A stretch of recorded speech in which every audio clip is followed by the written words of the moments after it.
ஆளே இல்லாத டீ கடையில யாருக்கு பாட்டி யாத்திரை என்பது போல சாலை நெடுகிலும் யாரும் வரவேற்க கூட வராத நிலையில் மனம் தளராமல் சாலையை நோக்கி வணங்கியவாறே ராமநாதபுரம் மக்களவை தொகுதி சுயேட்சை வேட்பாளர் ஓ பன்னீர்செல்வம் வாகனத்தில் சென்றவாறு பிரச்சாரம் செய்தார்.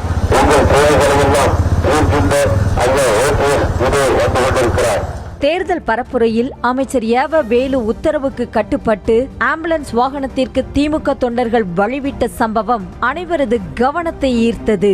ஆரணி மக்களவை தொகுதி திமுக வேட்பாளர் தரணிவேந்தனுக்கு ஆதரவாக புலிவானந்தல் கிராமத்தில் அமைச்சர் ஏவ வேலு வாக்கு சேகரித்துக் கொண்டிருந்தார். அப்போது அந்த வழியாக சென்ற 108 ஆம்புலன்ஸுக்கு வழிவிடும்படி பரப்புரை வாகனத்தில் இருந்தபடியே தொண்டர்களுக்கு உத்தரவிட்டார்.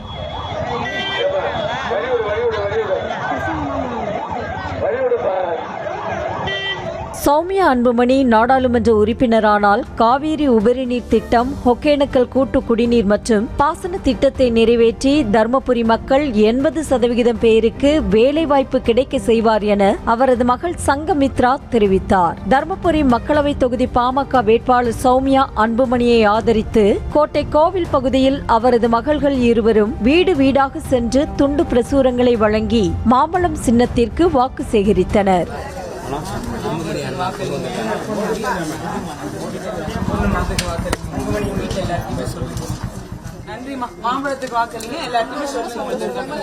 இதனைத் தொடர்ந்து செய்தியாளர்களை சந்தித்த அவர்கள் ஏற்கனவே பாமக தலைவர் அன்புமணி கொண்டு வந்த திட்டத்தை நிறைவேற்ற முழு மூச்சுடன் சௌமியா அன்புமணி பாடுபடுவார் என கூறினர்.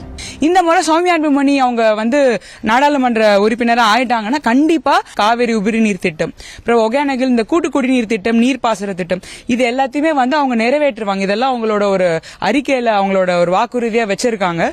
ஜெயலலிதா இறந்தவுடன் ஓ பன்னீர்செல்வத்தை முதலமைச்சராக நீடிக்க விட்டிருந்தால் ஆட்சியையும் கட்சியையும் வழிநடத்தி சென்றிருப்பார் என தேனி மக்களவை தொகுதி வேட்பாளர் தங்க தமிழ்ச்செல்வன் தெரிவித்தார். ஆண்டிப்பட்டி பகுதியில் வாக்கு சேகரிப்பின் போது பேசிய அவர் டிடிவி தினகரனுக்கு யார் வாக்களிப்பார்கள் என்றும் அவர் எதை கூறி வாக்கு சேகரிப்பார் எனவும் கேள்வி எழுப்பினார்.